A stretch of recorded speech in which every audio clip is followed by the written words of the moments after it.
Mr. Travis Scott. Son vrai nom, c'est Jacques Webster Jr. Le mec s'appelle Jacques, à 27 ans. Frère Jacques. Jacques a dit Jacques Chirac. Il fait un sans faute en ce moment. Franchement, entre ses 3 albums qui ont cartonné, Rodeo en 2015, Birds in the Trap Sing McKnight en 2016 et Astroworld en 2018. D'ailleurs, au moment où je vous parle, il est en tournée Astroworld. Il est au cœur de l'actu en ce moment. Les fringues.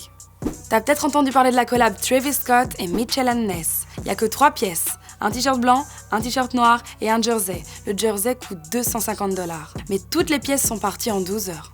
En fait, c'est une petite capsule aux couleurs des Houston Rockets. Tu connais, les Américains sont toujours vraiment derrière leurs équipes de basket pour la NBA. Et comme Mitchell & Ness a une licence avec la Ligue de basket, ils ont collaboré pour faire ces t-shirts. Et sachez que l'équipe de basketball de Houston fait partie des favoris pour le couronnement NBA cette année. Je peux pas parler de Travis Scott sans parler des sneakers. Ces paires se vendent en quelques secondes. Et toutes ces Nike, que ce soit la Jordan ou la Air Force One, elles partent direct. Musique. Je vais te parler d'une femme que j'aime beaucoup personnellement, elle s'appelle Beyoncé et elle va peut-être enfin revenir. 3 ans après Lemonade, depuis qu'on attend qu'elle revienne avec un nouvel album, ça y est, elle est en train de préparer un album pour 2020 et une tournée aussi. Et dans l'album, il y aura un morceau avec Travis Scott, No Way! C'est quand même la première collaboration entre ces 2 artistes de Houston. Puisqu'on parle de Travis Scott et de musique, on doit parler de ce nouveau morceau qui sort aujourd'hui en collaboration avec Schoolboy Q. Ça s'appelle Chopsticks, c'est pas mal, c'est un peu entraînant, un peu entêtant. Si t'as pas encore écouté, franchement, va jeter un œil. Amour.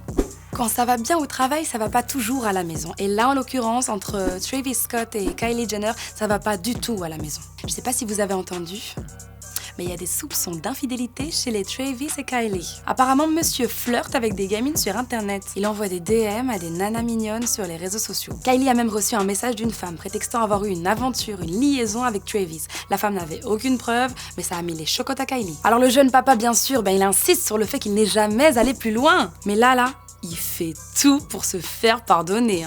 Il a annulé l'un de ses concerts pour aller retrouver sa femme à Los Angeles pour s'excuser. Il lui a fait une déclaration enflammée en plein concert. Il portait un sweatshirt avec un imprimé avec l'effigie de sa femme en plein pendant un match de basket au Texas. Mais ça là, c'est pas le pire. Le pire, c'est le stratagème de Kylie.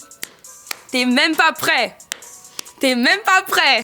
Il a dû lui donner tous ses mots de passe. Et elle a un accès illimité à tous ses appareils et même à son iCloud. Elle a également été très stricte sur le fait qu'il n'a plus le droit de convier des groupies dans les coulisses de ses concerts. Et elle l'oblige à dormir à minuit tous les soirs et à l'appeler toute la journée pour lui dire ses activités. Bref, elle gère tous ses faits et gestes. Travis, t'as voulu faire le malin. T'as plus tes coucougnettes. Toi là, qui nous regarde, t'es comment quand t'es en couple? Tu prends les mots de passe, tu prends les codes, tu prends les appareils et les iCloud. Est-ce que t'as confiance en ton gars ou en ta meuf? Dis-moi quoi en commentaire. C'était Laure pour Easy News, à lundi, ou pas. Si t'as aimé cette vidéo, n'hésite pas à t'abonner à la chaîne Tarmac. Et si tu veux encore regarder du Easy, il y a nos playlists. Donc tu peux regarder ceux d'hier, et d'avant-hier, et d'avant-avant-hier, et... tu m'as compris. Et n'oublie pas quand même de t'abonner à notre compte Insta.